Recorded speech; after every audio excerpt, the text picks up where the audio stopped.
My fiancée secretly tried to evict my parents from my old house to move in her sister, claiming she was the new owner. I broke off the engagement and cut her off. I always cherished the old house where I grew up, small, a bit worn, but full of memories. I inherited it from my grandparents. My parents lived there comfortably, and I never intended to sell it.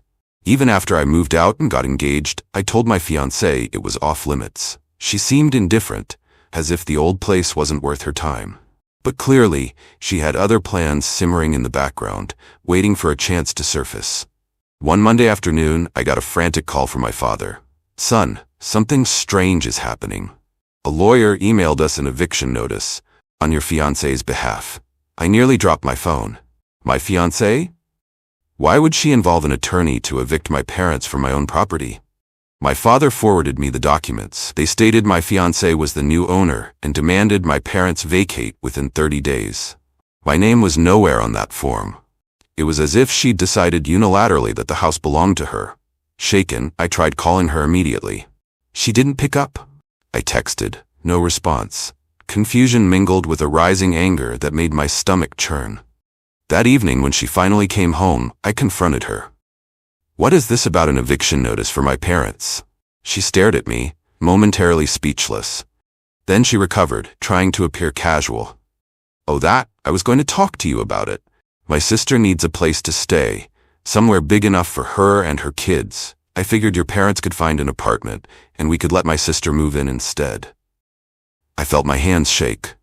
"Are you kidding? That house is still in my name. You have zero right to evict my parents." She waved her hand dismissively. "We're engaged. We'll be married soon. That means I'll have a say in your properties. Why can't your parents just live somewhere else?" The entitlement took my breath away. She was acting like I'd signed the deed to her. And her calm assumption that my parents' comfort meant nothing to me infuriated me. I demanded she rescind the notice. She shrugged. "Look, I'm just trying to be practical. My sister's house sold unexpectedly. She's in a pinch, and we have an extra property. Your parents can downsize easily." My rage flared. "Downsize? They've been there for decades. You can't toss them aside like old furniture." Her voice turned chilly. "Why are you being so dramatic? I'm your future wife, and I want my family cared for. If your parents can't handle a move, that's their problem." She then admitted she'd already worked something out with a lawyer friend, forging documents to claim partial ownership, banking on the assumption that once married, she'd have rights. She seemed convinced I'd just roll with her scheme. My mind reeled at the betrayal. "So you tried to evict my parents behind my back to house your sister? Without telling me?" She didn't even blink. "Yes. Because I knew you'd overreact, and my sister's situation is urgent. Don't blow this out of proportion." I stared at her, stunned that she could be so arrogant. It was my name on that deed, and she was orchestrating an entire eviction process like it was a small favor. Right then, I sensed the enormous rift between us, a glimpse of how controlling she could be. My fiancée must have thought I'd cave, like always. She had a habit of pushing her luck, demanding lavish gifts, booking surprise trips on my dime, expecting me to cover her relatives' emergencies. But this was different. This was my parents' home, and she'd launched a secret plan to boot them out. Furious, I told her I'd have my attorney look into these so-called documents. Her reaction was a dismissive snort, as if I was being childish. "Go ahead," she said. "You'll see that once we marry, the house is effectively ours, not just yours." I reminded her we weren't married yet, and that even after a wedding, property law doesn't automatically sign over a pre-owned house to a spouse. She rolled her eyes, probably never expecting me to push back this hard. I spent the next day consulting a lawyer friend. He was aghast at her nerve. He confirmed the house was mine alone, my name on the deed, purchased long before the engagement. He said her so-called eviction papers had no legal basis. They were likely just intimidation, hoping my parents would flee in confusion. Worse yet, she tried forging her ownership claims. The lawyer said this could be considered attempted fraud if she proceeded in court. I immediately told my parents to ignore any eviction notices, to stay put. They were relieved. They'd been anxious and hurt, unable to fathom why my fiancée had turned so hostile. My father kept asking, "Are you sure you want to marry someone who'd do this to us?" I had no reassuring answer. The more I thought about it, the more I realized her sense of entitlement was beyond repair. That evening, I confronted her again. I laid out the facts. My lawyer says you have no leg to stand on. If you push this, you risk legal trouble. She shrugged, unrepentant. Why make this a big deal? Just do what's best for my sister. Your parents can find somewhere else, or you can rent them an apartment, right? My jaw clenched. The audacity was staggering. She truly believed my parents were disposable. No, that's not happening. Why do you care more about your sister's convenience than my parents' well-being? She retorted, because my sister's family is expanding, she needs space. Your parents are just old. They don't need that big place. Her cold words ignited anger in my chest. That's their home. Age or size is irrelevant. You're crossing a line. I won't let you treat them like obstacles. She scoffed. Fine, let's see if you feel the same after we're married. She clearly assumed I'd ultimately fold. I glared at her, realizing all at once this wasn't just a spat. This was a fundamental clash of values. She'd do anything to serve her own family's interest, even if it meant displacing mine. Disgust roiled in my gut. Maybe we shouldn't be getting married at all, I muttered. She froze. What did you say? I met her gaze, heart pounding. I'm calling off the engagement. Her eyes widened in shock, and then fury. You wouldn't dare. You'll lose me. She tried flipping the script, painting herself as a victim. I can't believe you'd abandon me over a misunderstanding, she wailed. I'm just trying to help my sister. Doesn't that show my big heart? A big heart? I almost laughed at the twisted logic. Evicting my parents in secret was not help. I told her so, voice trembling with anger. A big heart? More like a big ego. You think you can just reorder my life to suit your sister's needs? Realizing I was dead serious, she switched tactics, pleading with me. We don't have to go through with the eviction. Let's just talk this out. But the damage was done. I saw how she was willing to lie, manipulate, and steamroll my parents to get what she wanted.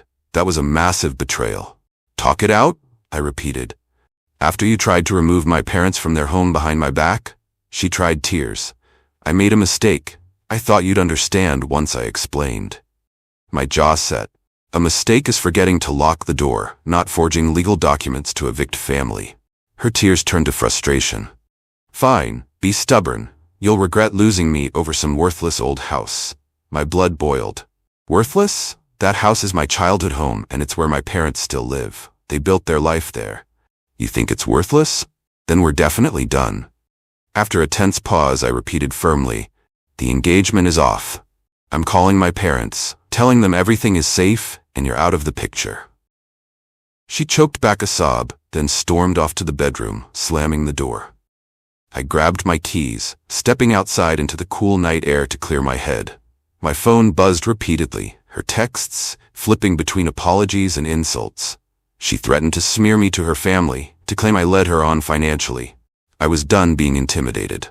The next day I packed her belongings from my place into boxes. When she returned, I pointed to them near the door. Take these. Leave my keys. She glowered, tears streaking her face, but complied. You'll regret this, she hissed. I'll make sure your name is mud in my sister's circle. I shrugged. Do what you want. The truth is on my side. She tried one last time to coax me, claiming she'd call off the eviction, but trust was shattered. I told her to keep her false apology.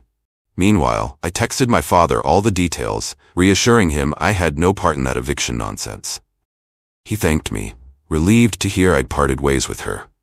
My mother's quiet sadness turned to relief once she realized we'd be free of my fiancé's manipulative presence. As expected, she launched some dirty tricks. She tried telling mutual acquaintances that I'd promised her the house as a wedding gift, painting me as a liar who reneged. Yet, whenever people pressed for evidence, she had none. They realized it was just an entitled fantasy. Some folks believed her at first, but as soon as they heard my side, they recognized who the real manipulator was. Weeks passed. She sulked around, calling and texting me sporadically.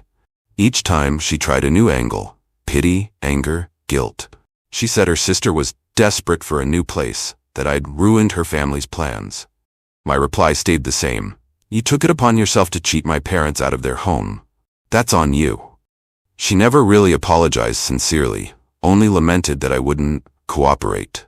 Eventually, I blocked her number. She showed up once at my job, cornering me in the parking lot. I told her calmly to leave or I'd call security.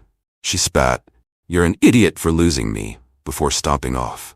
If that was her best attempt at reconciliation, it just confirmed I'd made the right call. My parents, of course, were grateful I'd uncovered the scheme in time. No real legal harm was done since the eviction notice was bogus. The lawyer my ex hired for the fiasco quietly backed off after learning the truth. My mother shook her head in disbelief. To think she wanted to be part of our family while booting us out. My father just said, "Son, better to find out now than after the wedding." Indeed, their perspective grounded me. I dodged a bullet. Some relatives of hers tried contacting me, saying I overreacted, that I could have talked it out. But how do you talk out a betrayal so big? She literally lied about owning property she had no stake in, forging her way into an eviction process. That's not a small spat, that's a breach of trust. I told them I was done explaining.